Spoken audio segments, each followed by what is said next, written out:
নানা কারণে এশিয়ার রাজনীতি জটিল থেকে জটিলতর হয়ে যাচ্ছে।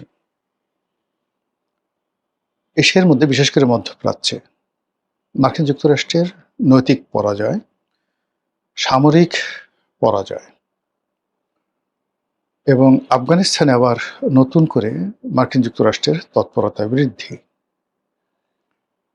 এবং বঙ্গোপসাগর নিয়ে ভারত, পাকিস্তান, চীন এবং আমেরিকা তাদের মধ্যে যেটিকে বলা হয় রীতিমতো কামড়াকামড়ি।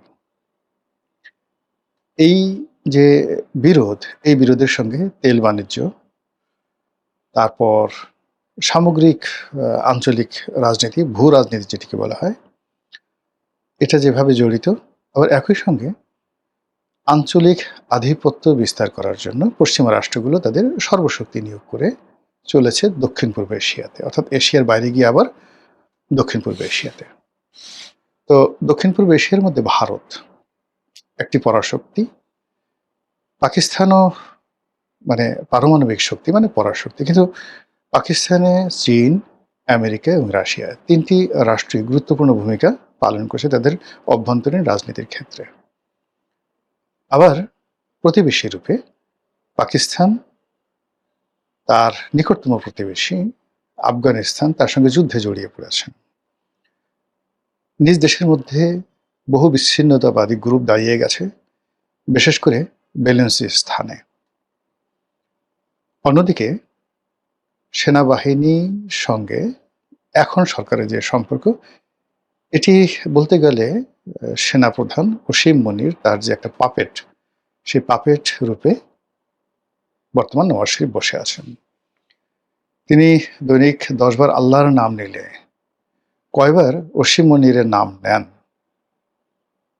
এটা আমরা বলতে পারবো না।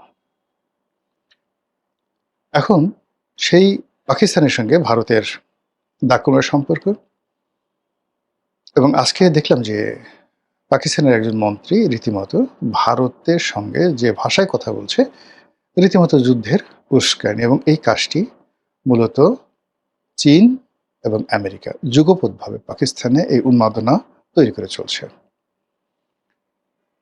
আজকের খবর মানে ৩০শে জুন সন্ধেবেলার খবর, একটি সীমান্ত দিয়ে চীনের বাহিনী ঢুকে পড়েছে ভারতের অভ্যন্তরে এবং ভারতের বিশাল এলাকা, পার্বত্য এলাকা তারা সেইখানে দখলে নিয়ে নিয়েছে। এই হলো চীন, ভারত, চীন, পাকিস্তান সীমান্ত সংঘর্ষ। এর প্রেক্ষিতে ভারতের যে ইস্টার্ন রিজনে সবচেয়ে বড় যে তাদের সীমান্ত রয়েছে সেটি বাংলাদেশের সঙ্গে।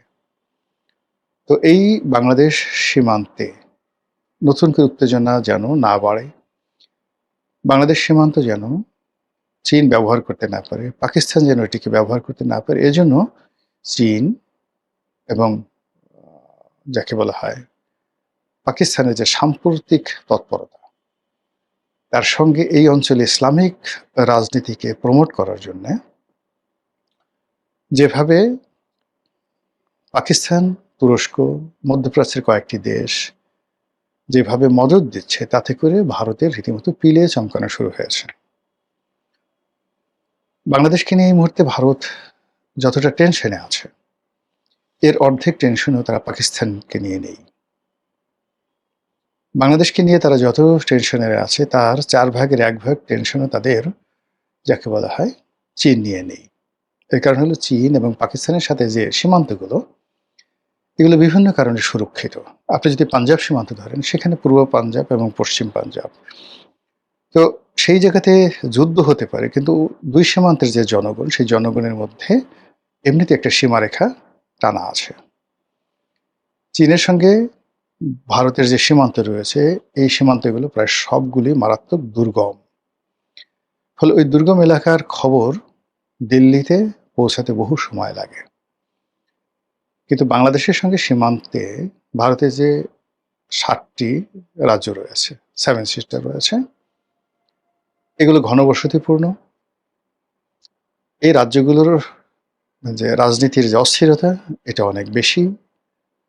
আর বাংলাদেশের সঙ্গে এই সীমান্ত অঞ্চলে যে অবস্থা রয়েছে, এক্ষেত্রে বাংলাদেশে যদি কোনো তৃতীয় শক্তির দ্বারা বাংলাদেশ ইনফ্লুয়েসড হয়, সেটা চীন হোক, আমেরিকা হোক, রাশিয়া হোক, পাকিস্তান হোক, তাহলে সেক্ষেত্রে আসলে সীমান্ত যুদ্ধ বা স্থল যুদ্ধে বা গেরিলা যুদ্ধে বাংলাদেশের পাশে দাঁড়ানোর মতো অবস্থা ভারতের নেই।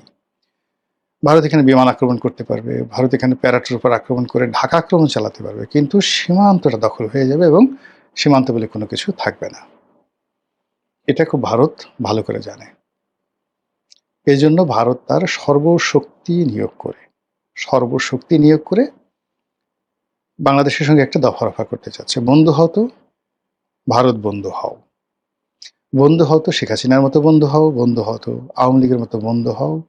তোমাদের হাতে রাষ্ট্র ক্ষমতা দিয়ে আমরা চোখ বুজে থাকব। কিন্তু বন্ধুত্বের কথা মুখে মুখে বলবে আর তলে তলে পাকিস্তানের সঙ্গে যোগাযোগ করবে, চীনের সঙ্গে ছুটোছুটি করবে, আমেরিকার কাছ থেকে পরামর্শ নেবে, তুরস্কের সঙ্গে বন্ধুত্ব করবে। এই জিনিস হবে না, হবে না, হবে না, নকল আর চলবে না। তো এরকম যে একটা ধ্যান ধারণা, দিল্লির যে চাণক্য নীতি, সেই চাণক্য নীতিতে তারা প্রবল হয়ে গেছে। বাংলাদেশে আপনারা জানেন যে দীনেশ ত্রিবেদী, যাকে রাষ্ট্রদূত নিয়োগ দেওয়া হয়েছে, পূর্ণমন্ত্রীর পদমর্যাদায় তাকে নিয়োগ দেওয়া হয়েছে। হোয়াট ডাজ ইট মিন? প্রথম ঘটনা হলো যে বাংলাদেশে প্রথম একজন রাষ্ট্রদূতকে এইরকম উঁচু পর্যায়ের পদপদবি দেওয়া হলো, মানে একদম পূর্ণমন্ত্রী। দ্বিতীয়ত হলো যে এই প্রথম একজন পলিটিশিয়ান, রাজনীতিবিদকে বাংলাদেশের রাষ্ট্রদূত করা হলো। তৃতীয়ত এই ভদ্রলোকের সঙ্গে নরেন্দ্র মোদীর, বিজেপির একদম হাই কমান্ডের, যদি আপনি বিজেপির একদম টপ 5 ধরেন, প্রথম 5 জন শীর্ষ ব্যক্তিত্ব, তাদের সঙ্গে এদের মানে বর্তমান যে দীনেশ ত্রিবেদী রয়েছে তার একেবারে 1 to 1 সম্পর্ক। তো তাকে যখনই বাংলাদেশে এত বড় মর্যাদা দিয়ে নিয়োগ করা হলো, ইট মিনস বাংলাদেশের প্রতিটি বিষয় এখন দিল্লি সরাসরি, আরও স্পষ্ট করে বললে নরেন্দ্র মোদী সরাসরি এটি তদারক করছেন বা করবেন। সাধারণত একজন রাষ্ট্রদূত, বাংলাদেশে যারা ছিলেন ইতিপূর্বে, কেউ জয়েন্ট সেক্রেটারি ছিলেন, কেউ এডিশনাল সেক্রেটারি ছিলেন, তো তারা পররাষ্ট্র সচিবকে রিপোর্ট করতেন। প্রথমত বাংলাদেশ ডেস্ক বা এশিয়া ডেস্ককে, ভারতের পররাষ্ট্র মন্ত্রণালয় অনেক বড়, তো এখানে দক্ষিণ পূর্ব এশিয়ার একটা ডেস্ক আছে, সেই ডেস্কে তারা রিপোর্ট করতেন। ডেস্ক থেকে সেটা এশিয়া ডেস্কে যেত, এশিয়া ডেস্ক থেকে সেটা পররাষ্ট্র সচিবের দপ্তরে যেত, তারপর পররাষ্ট্রমন্ত্রী, প্রধানমন্ত্রী তো অনেক পরের ব্যাপার। কিন্তু দীনেশ ত্রিবেদীকে যে পদপদবি দেওয়া হলো, তিনি তো এই যে এখানকার যে কর্মকাণ্ড, এই কর্মকাণ্ড তো ইন পার্সন, মানে যেগুলো কূটনৈতিক, যেটা ডিপ্লোম্যাটিক যে চ্যানেলগুলো রয়েছে, সেই চ্যানেলে ভারতীয় দূতাবাসের যত কর্মকাণ্ড জায়গা মতো চলে যাবে। যেমন ভারতীয় দূতাবাসে রয়্যাল লোক আছে, তো তিনি তার রিপোর্ট, যিনি রয়্যাল স্টেশন চিফ রয়েছেন বাংলাদেশে, তিনি তার স্টেশন চিফের কাছে দেবেন। এখানে স্বরাষ্ট্র মন্ত্রণালয়ের লোক আছে, এখানে ভারতের অন্য গোয়েন্দা সংস্থাগুলোর লোক আছে, তারা স্ব বিভাগে দিবেন।